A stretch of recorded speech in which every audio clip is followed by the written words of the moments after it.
বরাবরই আমরা বলছি যে দলটা হলো সেন্ট্রিস্ট পজিশন বা মধ্যপন্থার দল হবে এবং দলীয় যে নিয়ম শৃঙ্খলা বা আদর্শের জায়গাটা এটা আসলে পিপলের যে সলিউশন বেসড অর্থাৎ প্রাত্যহিক যে সমস্যা আছে, যেমন আমাদের নদীর সমস্যা, জলবায়ুর সমস্যা, তারপরে ওমেনের প্রবলেমগুলো রয়েছে, যার নারীদের বাংলাদেশে ওইভাবে ভালনারেবল অবস্থায় রয়েছে, আমাদের যে সভরেন্টি যে ফোর্স আছে তারা ভালনারেবল অবস্থায় রয়েছে, আমাদের যে ফরেন যে রিলেশনগুলো রয়েছে এবং পররাষ্ট্র যে নীতিগুলো রয়েছে সেগুলো ভালনারেবল অবস্থায় রয়েছে। তো আমরা সেই জায়গাগুলো স্পেসিফাই করে কীভাবে সুন্দর একটি বাংলাদেশকে নতুনভাবে বিশ্বমঞ্চে পরিণত করা যায় ওই স্পেসিফিক জায়গায় কাজ করব। এবং আমরা যে ছোটো কোনো নিছক দুই একটা আদর্শভিত্তিক জায়গা থেকে যেটা বাংলাদেশে ওয়ার্ক করে ওই ধরনের কোনো, তা আমরা চাচ্ছি যেহেতু হলো কোনো পরিবারতন্ত্র অথবা কোনো স্পেসিফিক এজেন্ডা এর বাইরে এসে জনগণের সকলের অংশগ্রহণ নিয়ে বাংলাদেশকে নতুনভাবে এগিয়ে নেওয়ার জন্য দলের কর্মসূচিগুলো ঠিক করব। সেখানে আমাদের বাংলাদেশটা আসলে প্রাইম থাকবে। বাংলাদেশের মানুষ যে বিষয়গুলো প্রতিনিয়ত সমস্যা ফেস করছে এবং বাংলাদেশ অ্যাজ এ স্টেট আকারে যে বিষয়গুলো, তো সেখানে তো আমরা দুইটা বিষয় সবচেয়ে স্পেসিফিক বলি, একটা হলো আমাদের নেশন আর একটা হলো স্টেট। স্টেটের জায়গা থেকে আমাদের তো স্টেট ভেঙে পড়েছে, কোনো ইনস্টিটিউশন আকারে তারা ওয়ার্ক করতে পারতেছে না। তো সেই জায়গাগুলো কীভাবে নতুনভাবে সাজানো যাবে, কাজ করা যায়, সেই জায়গায় স্পেসিফিক এজেন্ডা থাকবে। এবং একটি জাতি হিসাবে বা কমিউনিটি আকারে আমরা আমাদের অনেক ভালনারেবল সিচুয়েশন রয়েছে, আমাদের ক্লাইমেট, নদী, সামাজিক আদর্শিক বিভাজনগুলো, এগুলো সবগুলো মিনিমাইজিং করে যে স্পেসিফিক কোন জায়গাতে যাওয়া যায় সেটা ভিত্তিতে আসলে দলটা কাজ করবে। এটা ওপেন প্ল্যাটফর্ম হবে এবং সেখানে হলো আমরা যে ডান বামের যে বাইনারি আছে সেটাতে আমরা যাব না। ফলত প্রত্যেকেই যে তার যদি ডানের কোনো স্পেসিফিক কর্মসূচি থাকে, বামের যদি কোনো স্পেসিফিক কর্মসূচি থাকে, সেটা তার ব্যক্তিগত জায়গায় বা তার জায়গাতে সে পালন করতে পারবে বা তার স্পেয়ারে সেটা আলোচনার সুযোগ থাকবে। কিন্তু যখন আমরা স্টেট আকারে কাজ করব সেখানে আসলে ওই বাইনারিটা আমাদের কোনো ইচ্ছা পোষণ নেই যে ওই বাইনারিগুলো ধরে আমরা কাজ করব। এবং প্রত্যেকটা কমিউনিটির কিছু আপিল থাকে, সে আপিলগুলা থাকবে যেমন অন্যান্য দেশে যেমন বিগ টেন পার্টি বা আমব্রেলা পার্টি যেগুলোকে বলে, আমব্রেলা পার্টির নিচে আসলে অনেক ধরনের মানুষ একত্রিত হয়। আমাদের পার্টিটা ওই রূপেই হবে এবং সবার জন্য এটা ওপেন থাকবে যে ব্যাপারে অংশগ্রহণ করবে। তবে আমরা একটা ইউনিটির জায়গাতে কাজ করব যে বাংলাদেশ পার্সপেক্টিভ বেসিসে কীভাবে বাংলাদেশকে এগিয়ে নেওয়া যায়। আমরা তো আওয়ামী লীগের প্রশ্ন বরাবরই বলে থাকি যে আওয়ামী লীগের হলো একটি রিকনসিলিয়েশন প্রসেসে যাবে। তো অনেকে বলছে যে এটা ট্রুথ কমিশন করে তাদেরকে ওই প্রক্রিয়া নিয়ে যেতে। আমরা বলি যে এটা রিডিমশন অ্যান্ড রিকনসিলিয়েশন। প্রথমত তাদের হলো বিচার প্রক্রিয়ার মধ্যে তাদের সে সাজা পেতে হবে খুনের দায়ে এবং তাদেরকে এটার একটি জাতির কাছে ক্ষমা প্রার্থনার মধ্য দিয়ে তাদেরকে যেতে হবে। তারা যদি সংশোধন করে এসে তাদের যে খুনের মন মানসিকতা বা পরিস্থিতি পরিত্যাগ করতে পারে, সিভিল হিসাবে সিটিজেন আকারে যদি তারা ওয়ার্ক করে, সে বিষয়ে আমরা পরবর্তীতে ভাবব। আপাতত যারা আওয়ামী লীগের খুনের দায়ে অভিযুক্ত বা ডিরেক্ট খুনের সাথে ইনভলভমেন্ট ছিল তাদের বিষয়ে অথবা তাদের যারা কোলাবোরেটর রয়েছে যারা এই খুনের প্রক্রিয়াগুলো উৎপাদন করে সমাজে, তাদেরকে আমরা না নেওয়ার পক্ষে। বিএনপি এবং জামায়াতে তাদের যদি সেই বাইনারি যে আলাপটা আছে সেটা যদি ছেড়ে আসতে পারে, বাংলাদেশ পার্সপেক্টিভে কাজ করতে পারে, সেখানে আমাদের কোনো আপত্তি নেই। তিনটা শ্রেণীকে আমরা কানেক্ট করার ট্রাই করব। সিনিয়র সিটিজেন যারা আছে তাদেরকেও অ্যাকোমোডেট করার ট্রাই করব। যারা বড় একটা অংশ তরুণ তাদেরকে কানেক্ট করার ট্রাই করবো এবং তরুণদের মধ্যে ওমেন আছে, ম্যান আছে এবং অনেক সোসাইটি বেসড কমিউনিটি আছে, সবাইকে কানেক্ট করার ট্রাই করব। আর ছাত্র যারা শেষ করছে এবং এই গণ অভ্যুত্থানের ছিল তাদের বড় একটা অংশগ্রহণ থাকবে। অনেকগুলো প্রস্তাবনা আছে। তাহলে আমরা হলো ব্যক্তিকে নজর না দিয়ে আমরা পলিসি বেসড কাজে যাচ্ছি, অর্থাৎ এটা দলের কি পলিসি নিলে সবাই এটা কোনো ব্যক্তি স্বৈরতান্ত্রিক হয়ে উঠবে না, অটোক্রেটিক হয়ে উঠবে না এবং পরিবারতান্ত্রিক হয়ে উঠবে না, যেটা বাংলাদেশের দীর্ঘকালীন সমস্যা। সেই জায়গা থেকে আমরা পলিসির জায়গাটা ঠিক করেছি যে যাতে হলে এমনভাবে ব্যালেন্স অফ পাওয়ার করা যাতে কোনো ব্যক্তি স্বৈরতান্ত্রিক না হয়ে উঠতে পারে অথবা কিছু মানুষের সামষ্টিক এটা পকেটস্থ না হয়, সেই বিষয়ে এমনভাবে পলিসিগুলো মেক করতেছি। এবং আরেকটা বিষয় হলো যে বাংলাদেশে যেটা হয়, মানে একজন যখন চেয়ারে বসে সেই চেয়ারটা তার না ছাড়ার মন মানসিকতায় এসে যায় এবং পরবর্তীতে যারা লাইন আপে থাকে তাদের নিজের স্কিল সেট অনুযায়ী বা একটা সম্ভাবনা যে আছে যে আমিও নেতৃত্বের জায়গায় যেতে পারবো, সো সেই জায়গাটায় তার অনেক সময় আসার সুযোগ থাকে না। তো ওই মেকানিজমটা আমরা আমাদের কনস্টিটিউশনে সেট করা থাকবে, যাতে প্রত্যেকটি ব্যক্তি এখানে সুযোগ থাকে যে সে দলীয় কোনো শীর্ষ পদে যেতে পারে বা কোনো কিছু।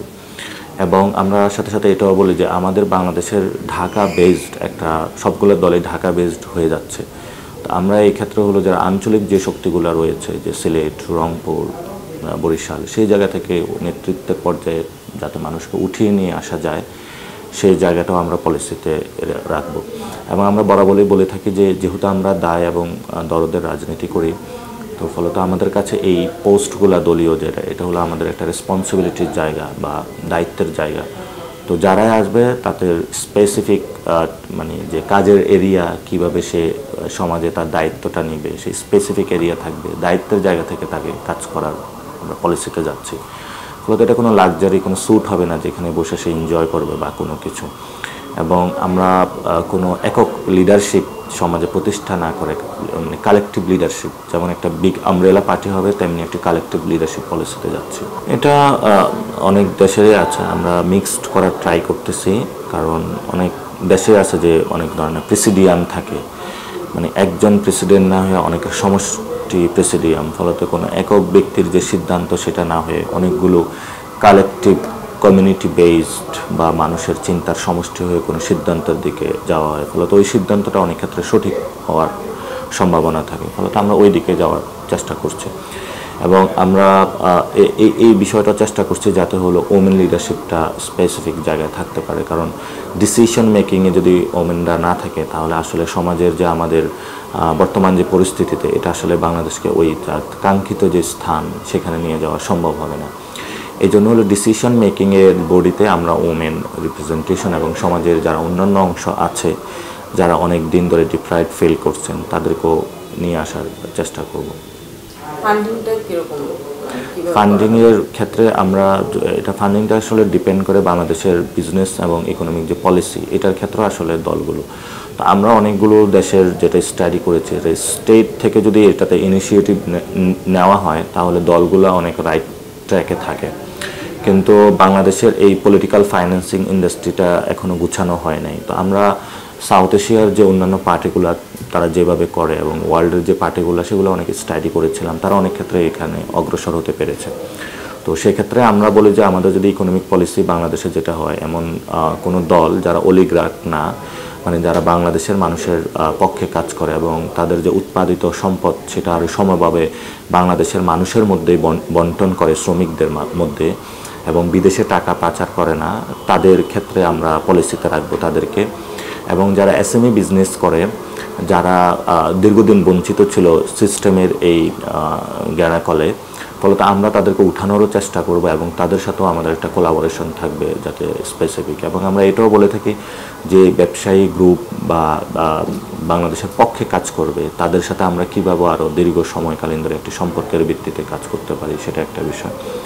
আরেকটা বিষয় হলো যে ক্রাউড ফান্ডিং, যেটা বাংলাদেশে ক্রাউড ফান্ডিংয়ের জায়গায় প্রচলিত আছে, যে ছোট স্কেলে আমরা বিগ স্কেলে ক্রাউড ফান্ডিংয়ের জায়গাটা একটু যাওয়ার চেষ্টা করব। এবং আমরা রাষ্ট্রের বিপক্ষে, বাংলাদেশের মানুষের বিপক্ষে অথবা আমাদের দলের যে পলিসি থাকবে সেই পলিসির বিপক্ষে যাবে, অর্থাৎ আমাদের দলের পলিসি যেটা থাকবে সেটা বাংলাদেশের যাতে উপকার হয় সেই পক্ষে থাকবে। তো বাংলাদেশের উপকারের বিরোধী কোনো কিছু যায় এমন কোনো ব্যক্তি বা জায়গা থেকে আমরা ডোনেশন বলি বা কোনো কিছু কালেক্ট করব না, এরকম আমরা সিদ্ধান্ত নিয়েছি পলিসি। তো আমাদের ফাইন্যান্সিয়াল পলিসিটা ফর্মুলেট হচ্ছে এবং আমরা আশা করি যে বাংলাদেশের সুন্দর একটি পলিটিক্যাল ফাইন্যান্সিং উপহার দিতে পারবো, যেটা সব দলগুলোরই পলিটিক্যাল ফাইন্যান্সিং নিয়ে কথা হচ্ছে। এবং তরুণ প্রজন্মের একটা বড় অংশ যারা বিভিন্ন পলিটিক্যাল দলে অংশগ্রহণ করতে চায় না, কারণ এখানে যে চাঁদাবাজি, টেন্ডারবাজি যে সংস্কৃতি রয়েছে সেই সংস্কৃতির কারণে তারা নিজেদের বিপর্যস্ত ফিল করে এবং মানুষের যে ইথিক্যাল ভ্যালু সেটাতে তাদের কম্প্রোমাইজ করতে হয়। ফলত আমরা এই জায়গাকে ইথিক্যাল ভ্যালুসগুলো রেখে সোসাইটির যে আপিলটা রয়েছে সেটাকে কানেক্ট করে ফাইন্যান্সিয়াল পলিসি আমরা একসাথে করা ট্রাই করব। সেই যে রাজনৈতিক দলের আগে একটা কিওয়ার্ড থাকে না, যে কেউ সমাজতন্ত্র নিয়ে কাজ করে, কেউ সাম্প্রদায়িক মানে ধর্মভিত্তিক দিয়ে, যে এই নতুন দলের প্রায়োরিটির যে কিওয়ার্ডগুলো কি হবে? সেটার ক্ষেত্রে আমরা বলি যে এরকম কোনো সমাজতন্ত্র বা যে আদর্শিক যে বিভাজনগুলো রয়েছে সেগুলো ওনারা আমাদের দলে থাকতে পারবে, কিন্তু দলের এগুলো দিয়ে যে দল পরিচালিত হবে সেটা নিয়ে আমরা হলো স্পেসিফিক এজেন্ডাতে থাকবো, যেখানে হলো মানুষের আসলে সমস্যার সমাধান, হেলথ সেক্টর, এডুকেশন সেক্টর, এগুলোর কিন্তু সমস্যার সমাধানের যেটা রাজনীতিটা সেটার দিকে আমরা ফোকাস করব। কারণ আমরা মনে করি যে একটি মানে যদি আপনি বিগ আকারে চিন্তা করেন তাহলে চারটি অংশ, একটা হলো স্টেট, একটা হলো গভর্নমেন্ট, পলিটিক্যাল পার্টি এবং জনগণ। জনগণের জায়গা থেকে জনগণের প্রয়োজন হলো তাদের একটা রিপ্রেজেন্টেটিভ আকারে তারা একটা পলিটিক্যাল পার্টি গঠন করে, যেখানে জনগণের স্বার্থ সংশ্লিষ্টতা রয়েছে।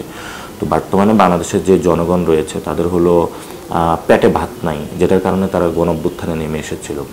এবং এটা আরও কি কি মানুষের সমস্যা থাকতে পারে সেটার জন্য আমরা অলরেডি মানুষের কাছে কনসালটেশন প্রসেসে যাচ্ছি। আমরা ফর্ম ওপেন করেছি, সেখানে তাদের মতামতগুলো জানাবে, কিওয়ার্ডগুলো দিবে, কি কি তারা সমস্যাগুলো ফেস করছে। ওইটার ভিত্তিতে পলিটিক্যাল দলটা হবে। পলিটিক্যাল দলটা হওয়ার পরে এটা কিন্তু যে স্টেট যে মেকানিজম আছে সেটাতে গভর্নমেন্ট পরিচালনা করবে। ফলে আমরা যখন স্টেটে যাব, এই মানুষের সমস্যা যেগুলো প্রতিনিয়ত ফেস করছে এবং মানুষের এই প্রতিনিয়ত জীবনের যে হেনস্থা এবং বিপর্যস্তের যে সম্মুখীন হচ্ছে, ওইটাতেই আমরা ফোকাসটা করব। যে বাইনারি যে ইসলামিজম বা বাইনারি যে সোশ্যালিজম, যেটার দিক থেকে আমাদের মধ্যে একটা বিভাজিত রেখা সৃষ্টি হয়, সেটাতে যাব না। তবে আমরা কয়েকটা জিনিস বলে থাকি যে আমরা ডেমোক্রেসিতে এটা প্রাইম কনসার্ন থাকবে, এটা তো এছাড়া তো আমাদের কোনো ওয়ে নাই, গণতান্ত্রিক প্রক্রিয়া। এবং সেই গণতান্ত্রিক প্রক্রিয়ার মধ্যে আমরা সর্বোচ্চ চেষ্টা করব দলের মধ্যে ইন্টারনাল ডেমোক্রেসিটা ঠিক করার জন্য। তাহলে যদি দলের মধ্যে আমরা করতে না পারি, তাহলে আমরা রাষ্ট্রের মধ্যে করতে পারবো না বলে মনে করি। তারপরে আমাদের অ্যান্টি ডিসক্রিমিনেটরি, যেটা নিয়ে আমরা এই স্লোগানে গণঅভ্যুত্থানে মানুষ অংশগ্রহণ করেছিল। আমাদের সমাজে অনেক বড় ধরনের বৈষম্য রয়েছে এবং এই বৈষম্যটার সবচেয়ে বেশি শিকার হচ্ছে ইকোনমিক জায়গা থেকে মানুষ, এবং এই ইকোনমিক জায়গা থেকে এবং সোশ্যাল যে বৈষম্যের মানুষ শিকার হচ্ছে, সেই জায়গা থেকে কিভাবে মানুষকে নতুন একটি জায়গা নিয়ে যায়, সেই জায়গাটা থেকে আমাদের বড় একটি ফোকাস থাকবে। আমাদের আরেকটি ফোকাস থাকবে যে বাংলাদেশের দীর্ঘ সময়কালীন গত 53 বছরে ইসলাম ফোবিক অনেক এজেন্ডা চালানো হয়েছে। ফলত এখানে মানুষের যে ধর্মীয় একটা আবেগন রয়েছে, সেটাকে মব আকারে ব্যবহার না করে অর্গানাইজড আকারে ব্যবহার করে যদি আমরা এটাকে সোর্স অফ দিস ল্যান্ড হিসাবে ইউজ করতে পারি, সেটা মনে করে আমাদের বড় একটা শক্তির জায়গায় কাজ করবে। এই জন্য আমরা দলীয় যে এজেন্ডাগুলোতে সেটাতে একটি রাখবো যে কোনো ইসলাম ফোবিক যাতে অ্যাক্টিভিটিসের জায়গা না হয়। এবং আরেকটি বিষয় হলো যে বর্তমানে ইয়াং প্রজন্মের একটা আমরা বরাবরই বলে থাকি যে প্রজন্মের রূপান্তর ঘটেছে। ফলত আমরা ওল্ড যে সিস্টেমগুলোতে, যেগুলোর মধ্য দিয়ে বাংলাদেশের কোনো অগ্রগতি সাধিত হয় নাই, নিউ জেনারেশনের যে কনসেপ্টগুলো সেগুলো অ্যাকোমোডেট করার বেশি ট্রাই করব। সকল জাতি গোষ্ঠীকে যে অ্যাকোমোডেট করে একটি পর্যায়ে যাব আমরা। যেটা হলো 72-এর সংবিধানে যেটা হয়েছিল, বাঙালিকে একটা সুপ্রিম করে তোলা হয়েছিল, এবং বাঙালিকে সুপ্রিম করে তোলার কারণে অন্যান্য যে জাতিগোষ্ঠীগুলো তাদেরকে ডিপ্রাইভ করা হয়েছিল, যদিও তারা সেই সময় এটাতে আপত্তি জানিয়েছিল এবং পরবর্তীতে তাদের সাথে একটি চুক্তি করা হয়েছিল। সেই চুক্তির মধ্য দিয়ে তাদেরকে একটি মানে ছল ছাত্রের মধ্য দিয়ে যাওয়া হয়েছে, কিন্তু সত্যিকারে বাংলাদেশের যে নাগরিক হিসাবে তাদের যে অধিকারগুলো সেগুলোকে তাদেরকে বঞ্চিত রাখা হয়েছে। ফলত আমরা এখানে আমাদের যে সংবিধান প্রস্তাবনা কমিশন আমরা দিয়েছিলাম, যে বিষয়টা সকল জাতিসত্তাকে নিয়ে আমরা একসাথে সামনের দিকে এগিয়ে যাওয়ার চেষ্টা করব, কোনো জাতিকে প্রাইম না করে সকলের সমান সুযোগটা দিয়ে। এখানে তো আমাদের জানাক এবং বৈচাতে আলোচনা চলছে। তো আমরা মনে করি যে গণঅভ্যুত্থানে যে বড় স্টেক হোল্ডার যারা রয়েছে এবং অনেক মানুষ আছে যারা কোনো রাজনৈতিক দলে অংশগ্রহণ করবে না, তাদেরও মতামতের প্রয়োজনটা রয়েছে, যেহেতু তারাই দিন শেষে হলো আমাদের মূল ক্ষমতার চাবিকাঠি।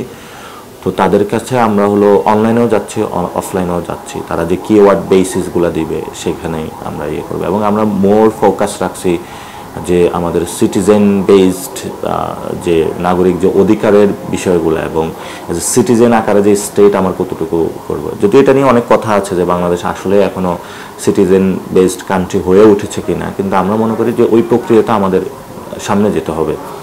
তো এই মধ্যে হলো অনেক ধরনের নাম আসতেছে এবং আমাদের ফর্মে অনেক ধরনের নাম আসতেছে। আমরা এগুলো কিওয়ার্ড সেট করে দেন ওটার দিকে যাব, যাতে সবাইকে একসাথে ক্যাচি ওয়ার্ড হয় এবং জনসাধারণের কাছেও এটা এক ধরনের আপিল ক্রিয়েট করে, যাতে মানুষ সহজেই নামটা উচ্চারণ করতে পারে। সো আমাদের দলের নাম যেমন ইম্পর্টেন্ট, তার চেয়ে আমাদের সামনে বেশি গুরুত্বপূর্ণ হলো আমরা কি অ্যাকশনেবল কাজগুলো করি। সো ফলত আমরা অ্যাকশন বেসিস আসলে ফোকাস রাখবো। প্রতীকের জন্যই আমরা মানুষকে আহ্বান জানিয়েছিলাম।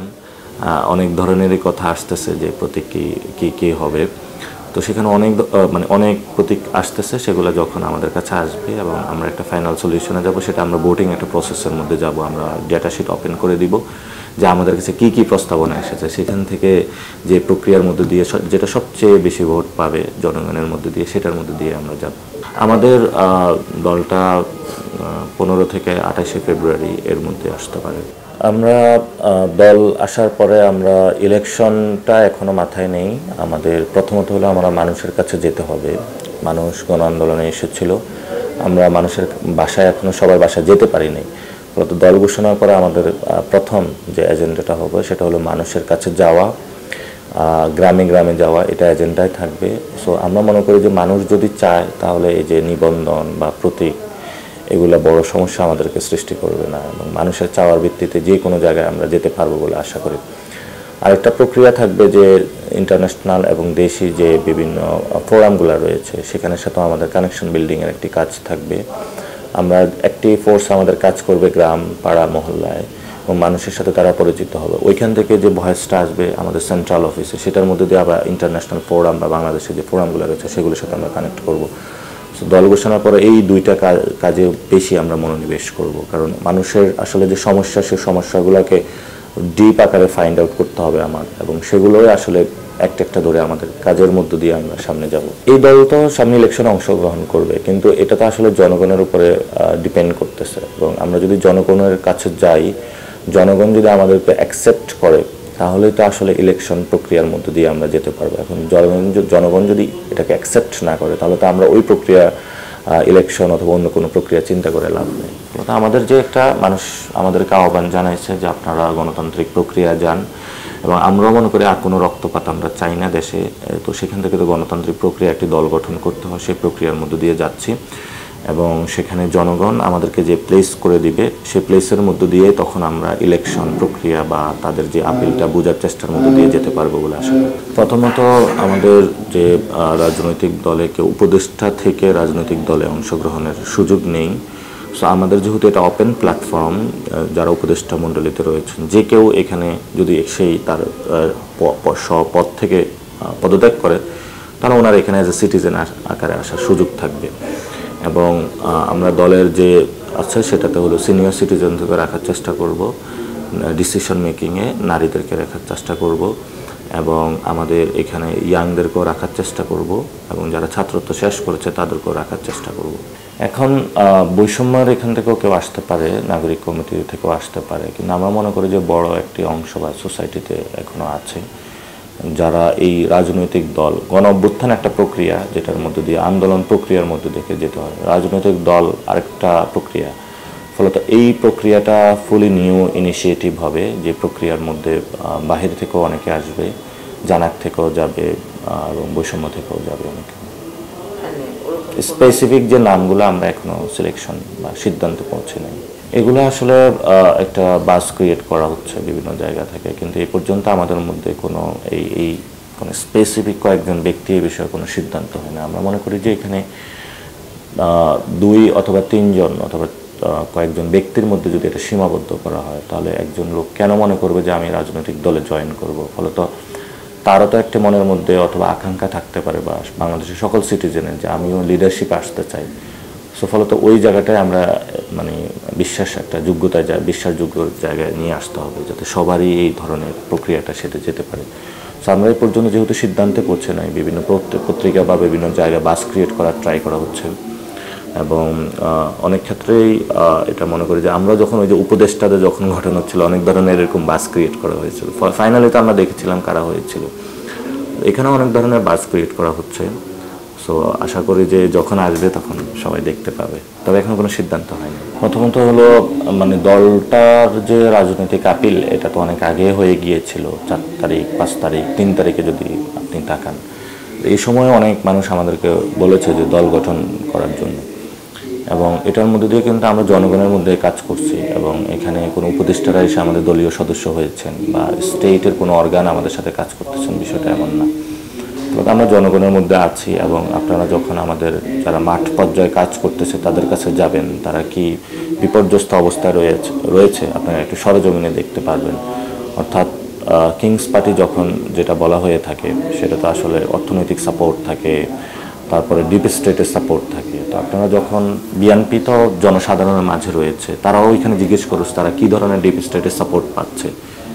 সো এই ধরনের আমরা মনে করি যে এটা একটু বিভ্রান্ত করার চেষ্টা করা হচ্ছে, এই ধরনের কোনো আশঙ্কা নেই এবং আমরাও এটাতে খুব সতর্ক যাতে এই জনগণের দলটা জনগণের মধ্য থেকেই হয়। আমরা মনে করি যে কোনো যদি কিংস পার্টি কোথাও বাংলাদেশে যারাই হয়েছে তারা একটা সময়ে জনগণের মধ্যে আপিল ক্রিয়েট করতে সক্ষম হবে না বলে আশা করি এবং এটা একটা সময় ব্যর্থ হবে। যখন জনগণের দল থাকবে এবং জনগণের মধ্যেই থাকবে তখনই একটা দল আসলে বাংলাদেশে ওয়ার্ক করতে পারবে। তো সেই জায়গা থেকে এটা মানে এই ধরনের কোনো আশঙ্কা নেই।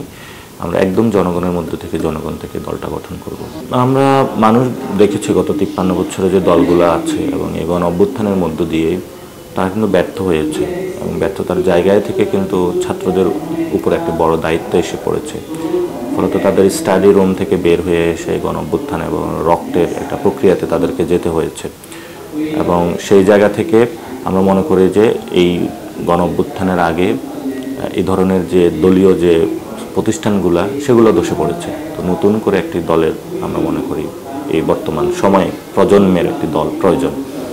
একটা বিষয় হলো যে ফেসিবাদী ব্যবস্থার বিলোপ এবং নতুন রাজনৈতিক বন্দোবস্ত এই প্রক্রিয়ায় যাওয়ার জন্য যারা এটা ব্যানগার্ড হয়ে কাজ করে বাংলাদেশটাকে ওই জায়গায় নিয়ে যাবে যে স্বপ্ন সৃষ্টি হয়েছে, তো সেটার জন্য আসলে পুরাতন দলগুলো যেগুলো আছে এগুলো ব্যর্থ। তো নতুনভাবে সমাজের মধ্যে ইতিহাসের প্রয়োজনে একটি নতুন দল প্রয়োজন।